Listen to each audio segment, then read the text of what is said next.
Okay, in this segment, we are going to be exploring origins of prejudice.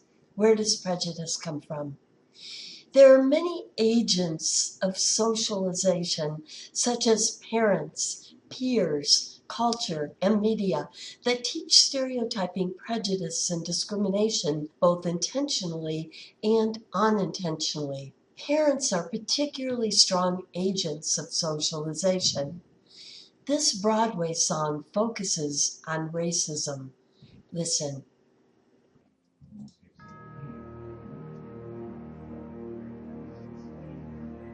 You've got to be taught to hate and fear.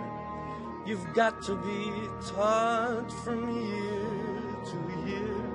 It's got to be drummed in your dear little ear. You've got to be carefully taught.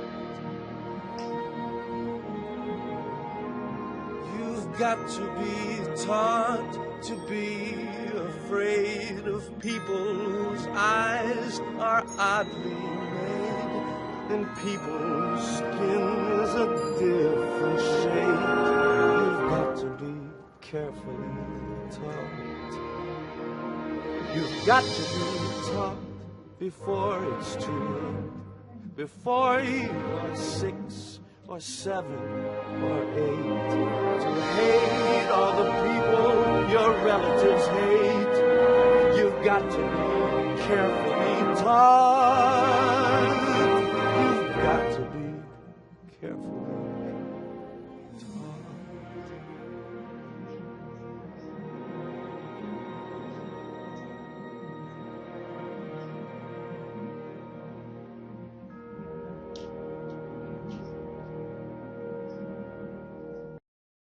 In the infant study, new parents were interviewed within 24 hours of their baby's birth. There were no differences between male and female newborns in height, weight, or other aspects of physical appearance. Yet the parents of girls rated their babies softer, smaller, more delicately featured, while boys were rated as stronger, larger, more alert, and better coordinated. Babies are treated differently based on gender from birth. Girls are discouraged from getting dirty, playing rough.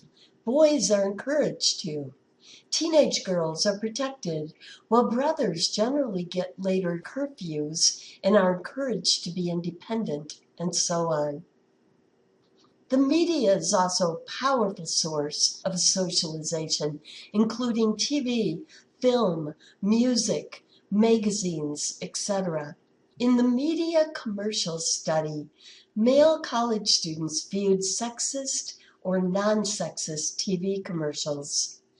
Then they interacted with a female confederate, and judges, who did not know which set of commercials each man had seen, rated videotapes of the interactions. The men who watched the sexist commercials tended to treat the females in significantly more objectifying manners, such as referring to her with terms of endearment, openly checking out her body, etc. Media also affects men and women's self-perception.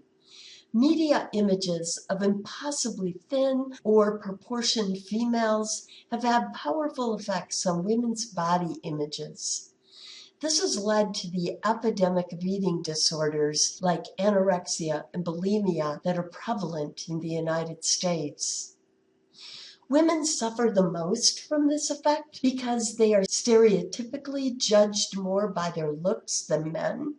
But graphic images of buff, pumped male models are becoming increasingly common in the media, and research is pointing to a growing number of teenage boys and men who are taking steroids and other drugs that are detrimental to their health in order to look more like these muscular male models.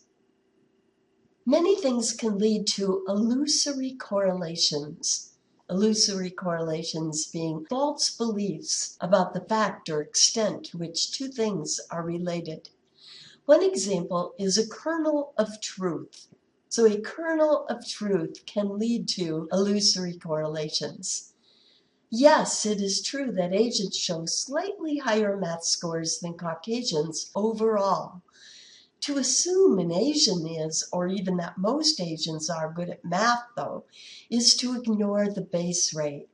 Say this is your database of scores. So here's your data set. See all the ticks in here in the two columns. So here's Asian and here is Caucasian.